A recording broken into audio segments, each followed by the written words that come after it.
Hi, I'm Ramtani, motivation speaker, and today we are talking about Hinsin's Mings episode 4 breakdown. तो इस episode में हमें पहले बताया गया है कि हम किसी एक रास्ते पर चले, किसी क्लियर वे पर चले, तभी हम शांत हो सकते हैं। अगर हम कई सारे रास्ते देखें तो हमें ये लगेगा कि हम इस रास्ते से जाए या इस रास्ते जाए, कन्फ्यूज़न हो जाएगा। तो इसीलिए हमें कोई पर्टिकुलर एक रास्ता चुनने को कह रहा है स्पिरिचुअलिटी में, मेडिटेशन में किसी एक रास्ते को चुनने को कह रहा है।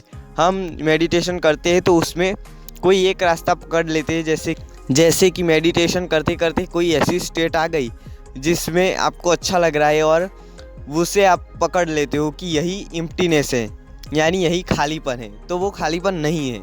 एक रास्ता, यानी कि जिस रास्ते पर कोई डाउट ना हो, तो वो रास्ता कौन सा हो सकता है? वो एम्प्टीनेस हो सकता है मेडिटेशन का। यानी कि जहाँ कुछ भी नहीं है, जहाँ थॉट भी नहीं है, पर लोग वहाँ जाकर फंस जाते हैं कि मैंने ये अचीव कर लिया है, यानी कि मैं उस जगह पहुँच गया हूँ, पर वो एक्चुअल में वहाँ होते नहीं हैं। और वहाँ जाते ही वो उनका थॉट बीच में आ जाता है, यानी वो रजिस्टर हो जाता है। इससे कि ये होता है कि वो स्टेट में होते नहीं हैं, बट उन्हें लगता है कि वो इस स्टेट में हैं। तो वो ऐसे ही मान लेते हैं कि मैं एम्प्टीनेस में चला गया हूँ। बट एम्प्टीनेस में जब इंसान जाता है तब सब कुछ खाली होता है, जहाँ वहाँ कुछ भी नहीं होता है, थॉट भी नहीं होता है। तो उसको डिस्कवर करना या एक्सप्लेन करना मुमकिन नहीं होता है।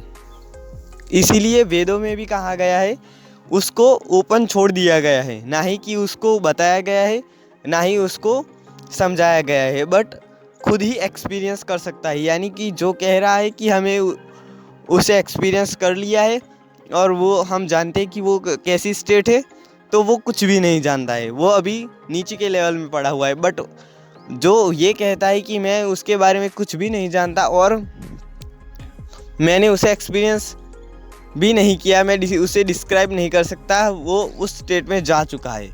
यानी कि हमें जो मेडिटेशन में जो स्टेट होती है, वो एक एक स्टेट आगे जाना होता है, कुछ भी पकड़े बिना एक एक स्टेट आगे बढ़ना होता है।